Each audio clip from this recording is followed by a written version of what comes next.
1819, Hernan Cortez made a decision that would echo through history. Upon landing on the shores of the New World, he faced impossible odds. Outnumbered and surrounded by uncertainty, he gave an audacious order: burn the ships. With no way to retreat, his men had one choice: fight to succeed or die trying. And they did succeed. Cortez's story isn't just about conquest, it's about commitment. It's about making bold decisions, eliminating excuses, and going all in on your vision. Welcome to Burning the Ships, the podcast where we explore what it means to take risks, push boundaries, and refuse to look back.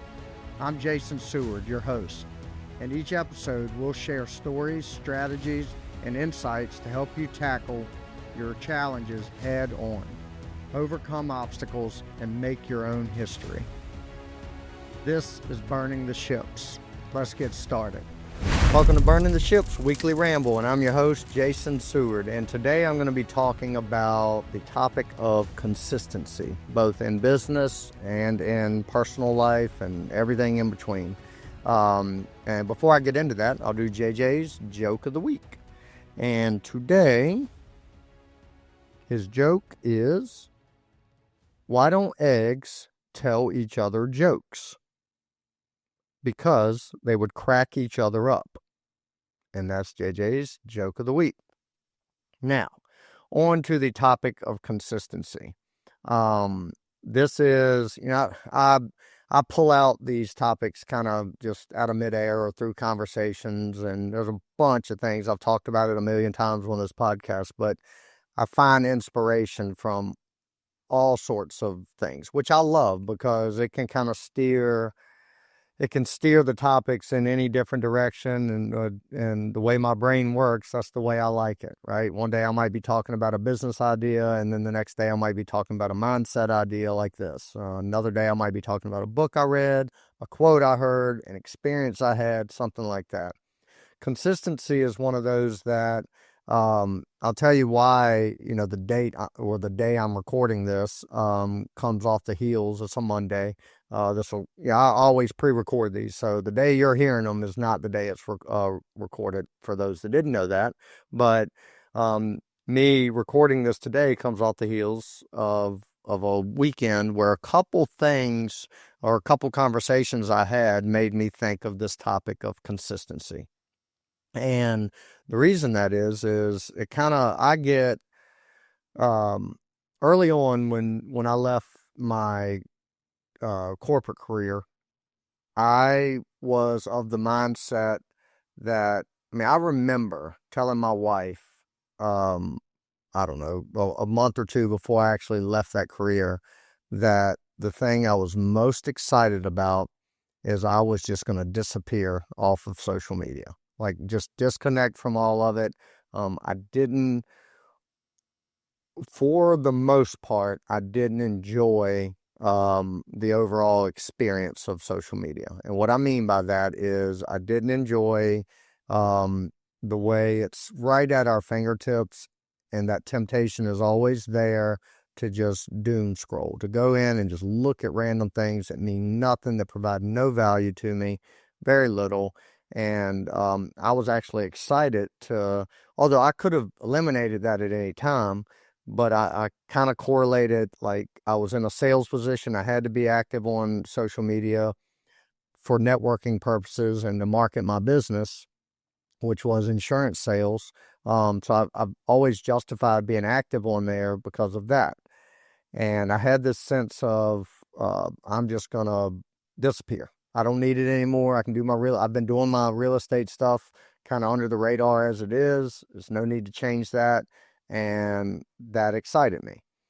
Well, it didn't take long. Actually, before I actually left the job, my last day, I had already made up my mind that I was going to do the opposite of that. That in order in today's world, and the way majority of people consume content is through social media, and so that was with what we were building, and what we are building. That was going to be the best way for us to expose that to people, to get more attention on it, and ultimately lead to growth in our business. So we knew that. We knew that early on, Bill and I.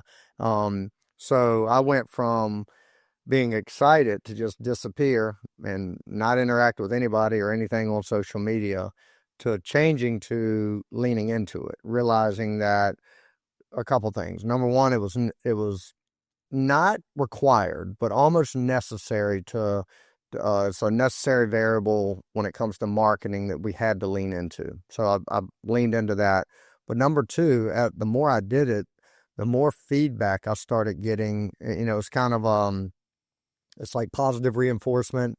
Every time we'd put a video out there or once we started the podcast and stuff like that, I would get these messages, and I do to this day. I get a lot of them, but messages saying, "Hey, I love that video you made about this," or I'd see people out and about. "I'd love that video you made about this," or the topic you discussed there. "It helped me with this, and this is what it inspired me to do," and blah, blah, blah. All those things did then and continue to motivate me to keep doing it. What does this got to do with consistency? So this weekend, I had 3 different people that I had not physically seen in a while, but through whatever we were doing, I was around them. And there's 3 different places where folks said to me that they come up and said, "Man, I can't open up Facebook or Instagram without seeing your face." And my response, and then one of them said it exactly like that. Another one was saying, "Man, I really enjoy what y'all are putting out. I'm interested in it." And we had a good conversation around it. And, it'll, in one way or another, it'll lead to some growth in their business. But they were also telling me they were finding inspiration from some of the things we were putting out. Another one, that was the first one was, "I see your face every time I open up social media." Great. The other one is they enjoy the content, wanted to know more about our business. The third one, and probably my favorite interaction, was somebody I've known for a long time. They actually used to coach me when I was a teenager in a couple different sports. Don't stay as connected with them much more, but they're older gentlemen. And he said that something I talked about, several months ago. Now, he had not told me this up until this point. I'm standing with him, but told me that something I talked about on one of the episodes or one of the reels we made or something inspired him to start getting up and tracking his steps and trying to get 10,000 steps a day. Now, this guy's in his 70s. And prior to that, he had never paid any attention to anything as far as like being active, and he's in good health. But to hear that probably validated over 2 years of putting this stuff out there. Because I always say, if one person gets some value from what we're trying to do, and whether that value can be applied to their business or their personal life, it's all worth it. I don't care how much time and resources it takes for us to keep putting this stuff out there. That one piece of feedback, which I've gotten plenty like that, but that one really, it's recency bias. So it just happened a few days ago, but really put a lot more energy and just validation behind what we're doing. Now, consistency, back to that topic. None of these 3 conversations happen without consistency, right? So we made a commitment over 2 years ago now that we were going to go all in on being active in a bunch of different ways through social media and with marketing. When we go all in on something, and I'll say we, Bill and I, we stay all in. That's the reputation that we have built and that we want to protect and keep intact as we continue growing as people and entrepreneurs, right?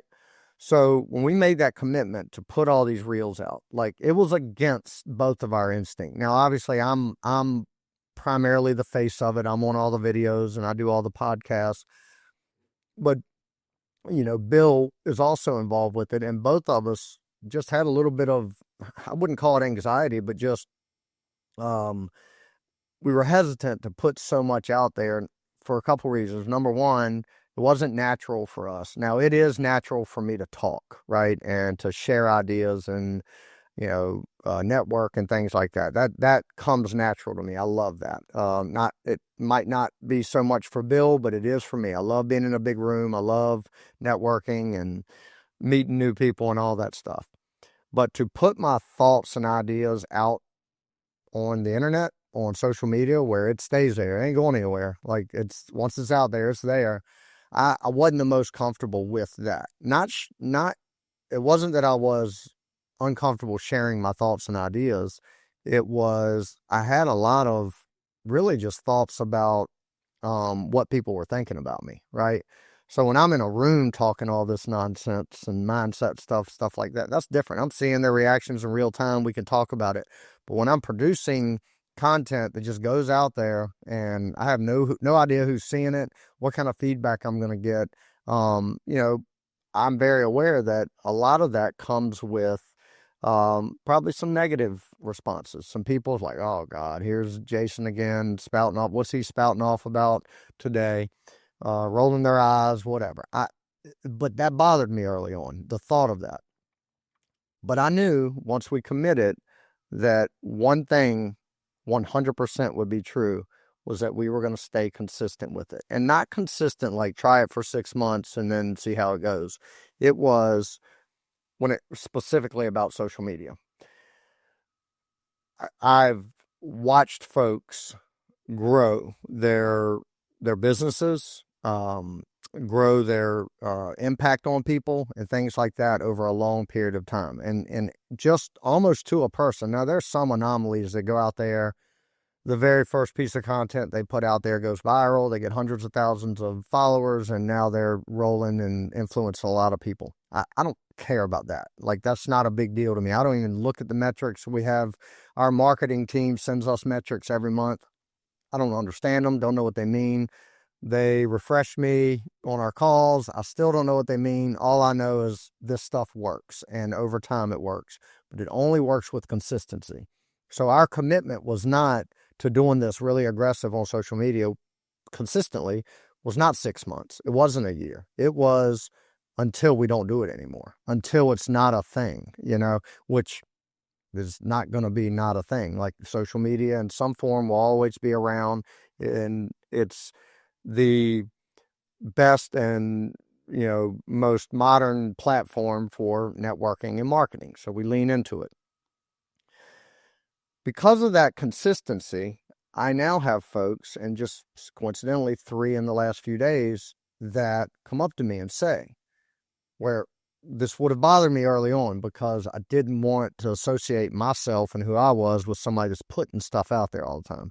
But now when people say to me, I can't open up Instagram without seeing a video of you, or every time I log into YouTube, there's your reels and shorts and stuff like that. Good.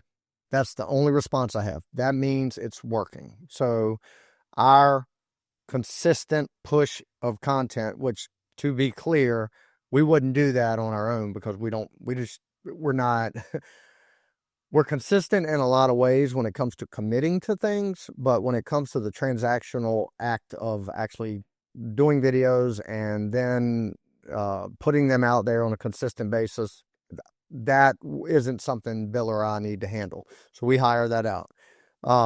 But them putting it out there and us making the videos and us working together to make sure we have enough content to go out, and these podcasts and all this stuff on a daily basis, creates consistency, and it creates a lot of attention around what we're doing.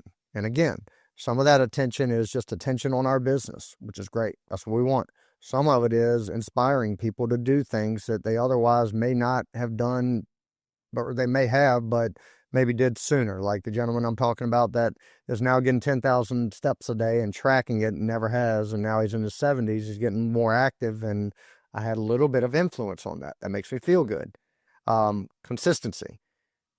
I don't know what he saw. At some point, I know I talk about exercise and health a lot, but he saw something that inspired him to walk and get out and get more steps. Well, we're so consistent with putting out a bunch of stuff that I know something inspired that, right? So consistency created that. Consistency created the person that said that every time they log in, they see me. Well, they're clicking on it, they're watching it, so the algorithms are feeding it to them. And at some point, now this was a friend of mine, so that I hadn't seen in a while, but so I went on to kind of explain all what I'm explaining right now to him, to let him know, like, this is why we do it. This is why you're seeing my face. It's working. Thanks for that feedback. I'm glad it's working. And then the other person, that, also mentioned it, that person is two things. Has a couple folks that are flipping houses that they're going to introduce me to. Once, because they were seeing videos, still didn't really have a good understanding of what we were doing, so I explained it. So they're going to make that introduction, and them and a couple friends or people in their family are interested in investing with us. So we'll see where that goes and where those conversations lead. But it all started with consistency. So I've spent 15 minutes talking about the word consistency and using social media as an example because it's irrelevant. It's what really sparked this conversation today, or this ramble, was what just happened recently over the weekend. But I get a lot of that. I get a ton of like direct messages and stuff after podcasts come out and stuff like that. And majority of them are kind and asking more questions about stuff, mostly about our business. But, some people, had one individual recently tell me that something I said about that I was doing with my kids as far as like workouts and stuff inspired them to do something with theirs similar. And so it's just stuff like that, again, consistently going out there, it's somebody seeing it, somebody's going to be impacted in a good way by it. Now, when it comes to consistency in other areas, and I'm gonna kind of talk about health and wellness now because it's such a big topic. I know, folks, that if it's not a big priority for you to focus on health and wellness, that's fine. Who am I to say one way or the other whether you should or shouldn't focus on these things? But it's important to me, and it's important to those around me because I am a better person. I'm a better human, and healthier and calmer and all those things when I focus on my health. Well, I have consistently focused on my health for several years now. I'm 43 now. I would say the majority of the last 8 years I've been locked in at some degree of focusing on health. It's kind of a roller coaster. It has been, but the last 3 years I've been dialed in. Now, consistency when it comes to that is probably the best example I can give of consistency leading to results over a long period of time, right? So a classic example, if let's say, somebody is 30 pounds overweight, they need to lose 30 pounds or 200 pounds, they want to get down to 170. And so that's what they need to do. Well, there is literally nothing they can do short of like cutting an arm or a leg off that is going to lose that weight overnight, right? They cannot lose that weight overnight other than doing something, medically that removes that weight from them. They're not going to go run on a treadmill or go walk 10,000 steps tomorrow and lose 30 pounds.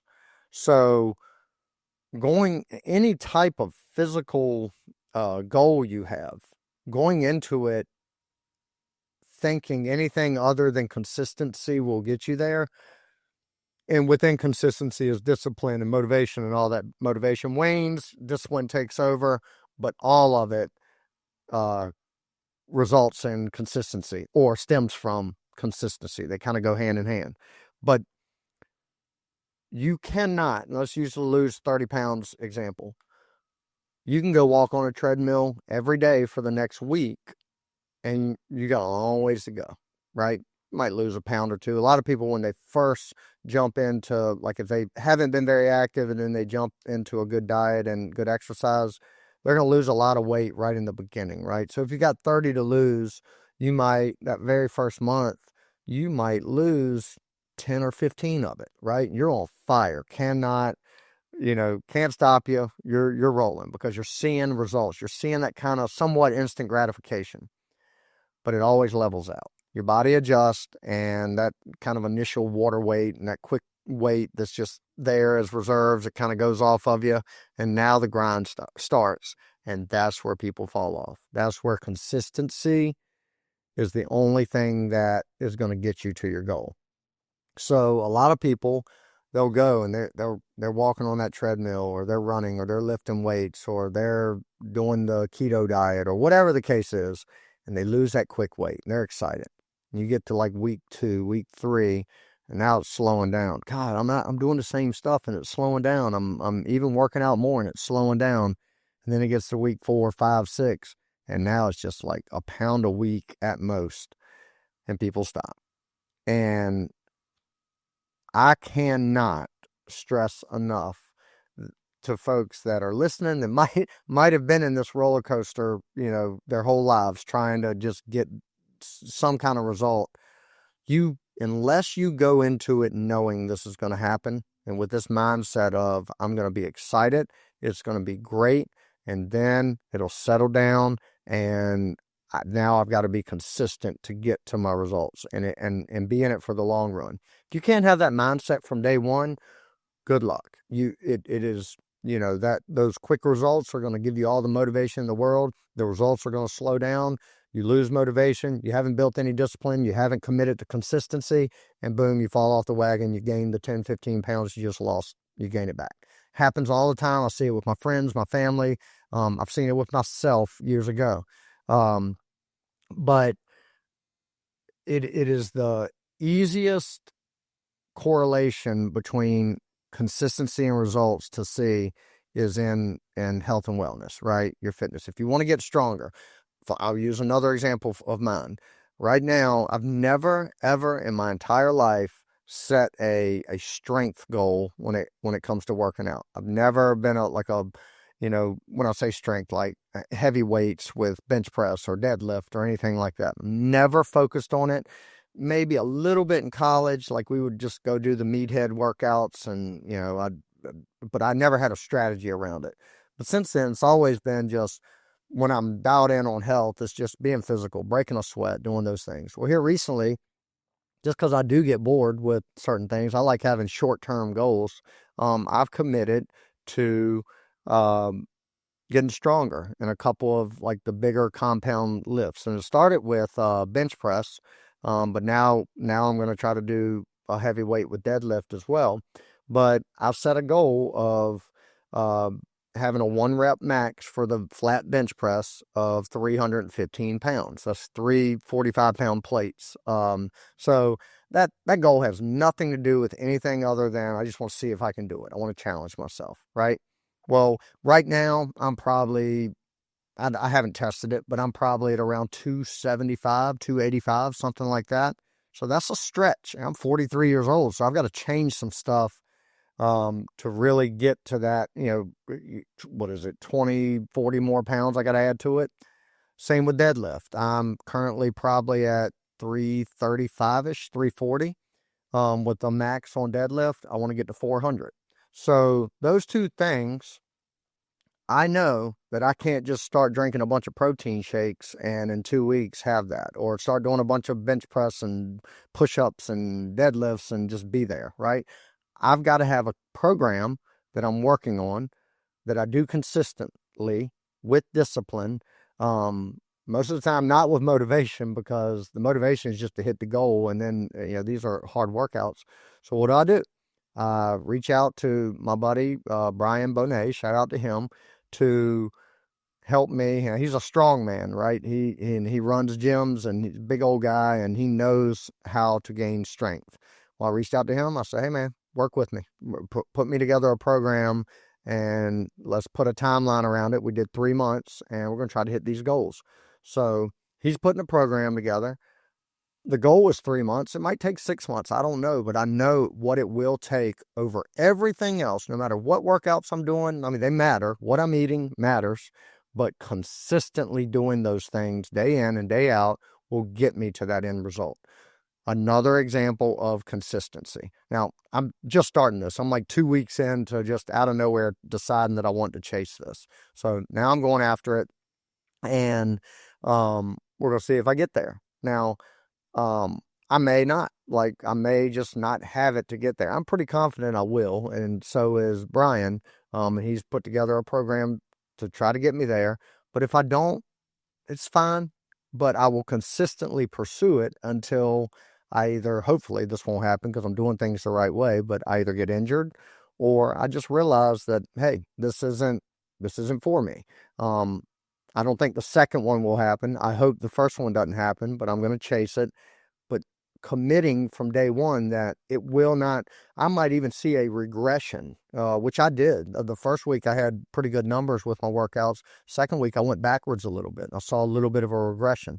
That's fine. I know that over time, I'm just going to trust the process and the consistency. Um, Other areas is, I'm talking about health. I talked a little bit about business and marketing. I've shared on this podcast a number of times what my biggest priority is. And for those that have listened for a while, or if you're listening, you know this. For those that are just starting to listen, I'll share it again. My wife and my kids, above all else, top priority. They lead everything I do. Well, I take a lot of pride in being a good father and a good husband, right? I don't always get it right. I'm not perfect. I screw up all the time. I screwed up last night. We're having dinner, family dinner, and something was going on, and I made a comment to my son before thinking about it, that upset him, made him cry. I mean, I felt like 2 inches tall. So I did not get it right in that moment. Now, I got it right later when I was able to explain myself and why I made that comment and give him some context around it. But he's 8. I should have never said what I said. It wasn't anything bad. This is a innocent thing. Um, but my top priority is showing up for them and being consistent with them, right? Being a good husband. I know what my wife's love language is, right? And I take a lot of pride in consistently showing up for her in the way that she needs to be shown up for, right? And it's something that is top of mind every morning I wake up, right? Little acts of service. That's her love language, right? So something silly that I do, and this is a consistency thing. But recently, I've started, this is going to sound silly, but I'm just trying to give examples to paint a picture here. But in the last few months, I have started, Katie and the kids leave the house before I do in the mornings. So I get up, and part of my routine has become just doing a quick cleanup of our bedroom and make the bed, right? Now, some of you out there may go through this routine every day. It's simple to you to make your bed, make it look pretty. You come home at night, everything's great. That wasn't us. It wasn't a big deal to us to make the bed. And Katie has never once asked me to make the bed. She doesn't do it herself. But I know that when I make the bed and she walks into a clean bed, clean sheets, clean bedroom, it smells good, stuff like that, it makes her happy, right? Just adds a little bit of happiness at the end of the day when she gets home. So I don't care if my bed is made. I do not care. It impacts me zero. I know it provides her a little bit of happiness. So what do? Every single day, I make the bed now. And every single day, it gives her a little hit of happiness at the end of the day, something very simple. I consistently do that. Now, that's something I've committed to do. Now, I'm giving you a very, very small example because I do a lot of things inconsistently in our marriage that I'm still working on. But this is just a good example of consistency compounding over time. So now making the bed has become part of my routine. It's a habit. She loves it. It's a little act of service, a little love language for her, or a little, me trying to speak to that love language of hers, because again, I don't care about that stuff, but I care about her and I care about how she feels. My kids, they love, uh, they love like games with me. Like, no matter what. I mean, we could turn anything into a fun game. It could be doing the dishes, folding laundry. They love little games and competitions, and we get out of hand with them sometimes. Well, I love that too, but I try to consistently keep everything relaxed and fun with my kids. When it comes to even chores and things we don't necessarily want to do, we keep it fun, we keep good energy, we stay positive, and I have to lead that, right? So if I'm inconsistent with that, and only, 2 days a week I do it, but 5 days a week I don't do it, then what? It's not sending them a good message around consistency and doing things, and it's not shaping them into what I am convinced that they should be focused on, which is consistency in their own lives, right? Well, this is consistency around just doing something routinely, having fun, turning things into positive, even when they're negative, stuff like that. So if I only show up a couple days a week doing that, then they're not going to build those habits. It's just going to be a thing that dad does every once in a while. If I do it every day, and most days or most interactions I have with them are positive and fun, and we keep it light, we keep it as a game, they're going to do that. They're going to have that same behavior. They're going to model the behavior of me. So I've got to be consistent with how I interact with them, with how I orchestrate things with them, curate situations, things like that.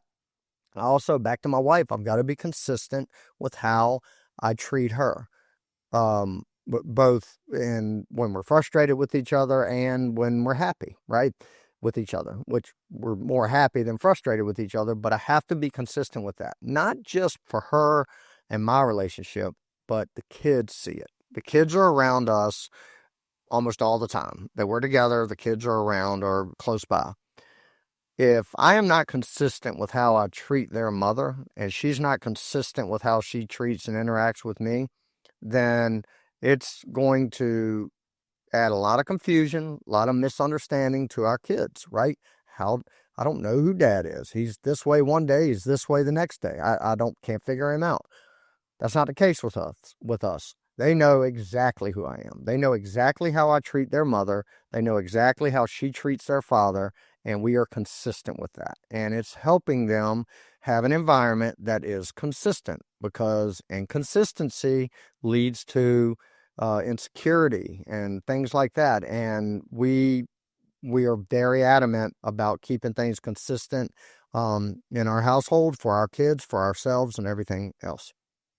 Um, the last thing, and I could talk about consistency and make examples all day long, but the last thing I'll touch on in consistency, and I'm going to take it back to business, is, well, this isn't just business. This can be personal too, but consistency in communication, right?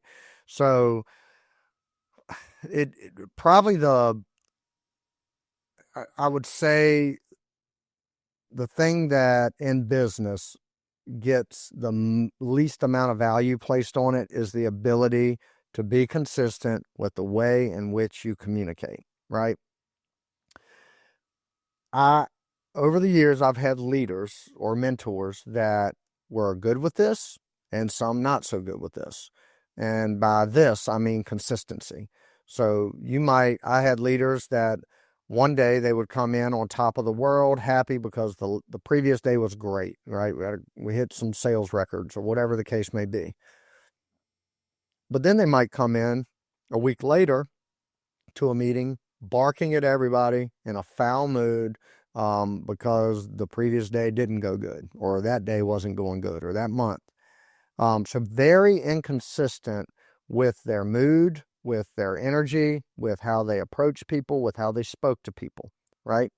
But then I've had managers and leaders, throughout the years that you got that same person under any circumstance, under any situation. Now, yeah, if things were going bad, they would talk about it, but they would do so in a way in which aligned with who they were and how they are in most situations. When things were going good, they didn't get too high. Things were going bad, they didn't get too low. Consistent with their style, consistent with how they articulated things and priorities and things that we need to focus on. All of it was consistent. So your communication, your demeanor, your how you carry yourself, how you respond to things, how you respond to people, how you respond to emails, texts, phone calls, how you interact in person in meetings when you're trying to correct somebody that maybe made a mistake, when you're praising someone that did something good. If there's any inconsistencies in that, then nobody is going to take you serious. Nobody is going to be able to rely on you to be a rock, somebody that they can lean on, somebody they can count on, because they never know what they're getting with you, right? So that is something that, man, of all the things I've said, probably the most important to do some self-reflection on is, are you consistent? Whether it's in your corporate career, you're showing up to an office every day with a bunch of people, or you're leading a team, you're an entrepreneur, you have people working for you and around you and with you. Are you consistent with how you show up to them? Are you consistent with how you communicate to them? Do you let something bad going on in your personal life dictate how you communicate with those around you in your business life? I would imagine most of you listening to some degree do let the two impact one another. And that's okay. It happens to me too. But overall, you got to be like 90% good here, right? 90% consistent so that those that interact with you and rely on you, depend on you, or count on you know what they're going to get. They're going to get you and who you are. You're going to communicate with them the same way, the same like cadence in your tone and stuff like that. And with that, you become reliable. You become reliable and somebody that people can trust, they like, they know. Even if they don't like everything you have to say, they trust that it's coming, in a consistent manner. They know how they're going to receive it. They know how you're going to respond when they give feedback or even pushback. But being consistent with that is a game changer. I would say it is a superpower in business. Consistent communication with those in and around your business. And again, take that further to your personal life. It applies as well. So consistency. Huge, huge, huge in all phases of life. Unfortunately, so many folks just desire this instant gratification, right? Got to have it now, got to have it yesterday. I talked about social media and everything earlier. Everything being right at your fingertips kind of curates this psychology of I need it now, I can't wait. No good, right? You got to be consistent and patient, knowing that being consistent will ultimately, if you do the same thing in a similar way over and over and over, if I lay down and do push-ups every morning and every night before bed, I'm going to get better at doing push-ups. If I eat more salad and less French fries, I'm going to be a little bit healthier. My blood work's going to be better. I'm going to feel better. You do that over a long period of time, your weight's going to be better managed. If I consistently take 10,000, 12,000, 15,000 steps a day, I'm going to be leaner. I'm going to be more mobile. I'm going to feel better. I'm going to age better. All those things. It doesn't happen overnight. It takes consistency. So check your own perspectives around this and how you're approaching this in all aspects of life. Don't just look at how you are like with health and wellness. Look at how you are at work, how you are with your family, how you are with your kids, your spouses, your whatever, your friend, family, coworkers, employees, if you're an entrepreneur. Check it all. And are you consistent with it? Are you consistently doing the things you need to do? For me, for the most part, I'm a pretty consistent person. I would say above average consistency. And that's the reputation I want. I want people to think of me like, good God, he's worked out every day for 4 years. He's worked out every day for 10 years if I make it that far. Wow, he's very consistent. He's put out 2 podcasts a week for 3 years. Very consistent. Hadn't broken one yet. He's doing this or that. He's made the bed every morning, right? I'm consistent. I'm reliable. And that's the reputation I want, because ultimately in everything in and around my life, it all really comes back to that. That's the number one important thing is, can people rely on me? Am I reliable? And the reputation of being reliable starts with consistency. You consistently do what you say you're going to do. You don't stop. You're there. You show up every day, day in, day out, week in, week out, whatever it is you're tracking, and you're consistent with it. So I've beat that horse enough. I hope you guys enjoyed this topic and that somebody out there gets something from it. And if you do, like I said, I love getting the messages, or if you see me out and about, just tell me that if it impacted you in any way. And that certainly validates what I'm doing, gives me a lot of value, and I'm not going to stop this no matter what. But to hear it from folks, it fills the cup and keeps me coming back every week. So with that, I'll wrap up another episode of Burning the Ships Weekly Ramble, and we will talk to you guys next time. Thank you for tuning in to this episode of Burning the Ships. I want to give a special thanks to our sponsor, 608B Capital, helping real estate investors secure fast, reliable funding to fuel their boldest moves. If you're ready to take your investing to the next level, visit 608bcapital.com to learn more. If you found value in today's episode, please take a moment to rate and review the podcast. Your feedback not only helps us improve, but it also helps us reach more people who are ready to burn the ships and commit fully to their goals. And don't forget to share the episode with someone who needs that extra push to take bold action. I'll leave you with this. Burning the ships isn't just about removing the option to retreat. It's about unlocking the courage to charge forward. No matter the odds, the past is behind you and the future is yours to conquer. Thank you for listening, and I'll see you next time on Burning the Ships.